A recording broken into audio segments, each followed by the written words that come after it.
wasiirka wasaaradda hawlaha guud guriyeynta gaadiidka Soomaaliland Ali Xasan Ali Marreexaan oo hawlo shaqo ku jooga magaalada Burco ee xarunta gobolka Togdheer ayaa maanta soo kormeeray isla markaasina booqasho ku tagay xarunta dhaqan celinta carruurta darbijiifka ee soo center ee magaalada Burco xaruntan oo mid lagu xanaaneeyo isla markaasina lagu daryeelo carruurta darbijiifka oo asaaskeeda iyo fikirkeedaba iska lahaa xildhibaan Mubaarak Bidhi oo kamid ah golaha deegaanka Burco ayaa waxa uu horeyntii halkaasi ku soo dhaweeyay wasiirka barsaabxiyeenka gobolka Togdheer ahna kusimaha barsaabka gobolka Togdheer Maxamed Diiriye Xayd iyo xildhibaan Mubaarak Bidhi waxaana sidoo kale faahfaahin ka siiyeen xaruntan iyo sida ay u shaqeyso halkan maanta aan joogno xarunta daryeelka iyo dhaqan celinta magaalada Burco soo center waxaan runtii uga mahadnaqayaa inuu halkan nala joogo wasiirka wasaaradda hawlaha guud iyo guureynta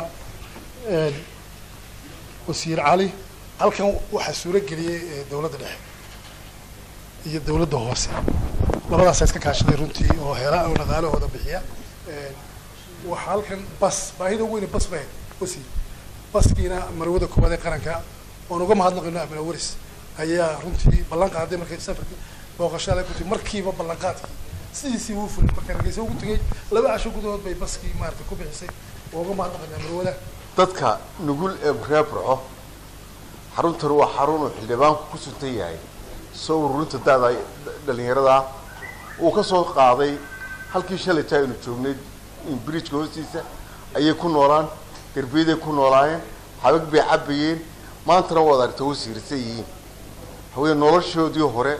nolol ka fiican ayay maanta ku jiraan waxay ka mid noqonayaan madaxda Burito wasiirka wasaaradda hawlaha guud guriyeynta iyo gaadiidka Soomaaliland Ali Xasan Ali Marreexaan oo isaguna halkaasi ka hadlay ayaa carruurta ku booriyay inay halkaasi ka sii wadaan dadaalka ay ugu jiraan halganka nolosha isla markaasina ay ka faa'iideystaan waxyaabaha ay ka bartaan xaruntan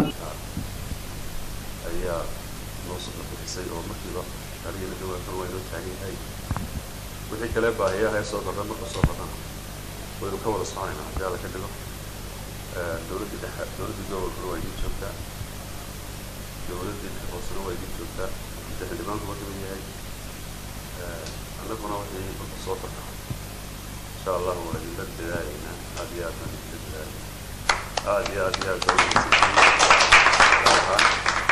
halka dadaalka ka sii wada aynu soo dhaqaashano carruurteena badan baa quruxda iyo dalaalka iyo nadiifka iyo waxbarashada wax aad iyo aad loogu farxaa intaas oo aragtida Maxamed Xuseen Ismaaciil shabakada caalamiga Burco Online magaalada Burco.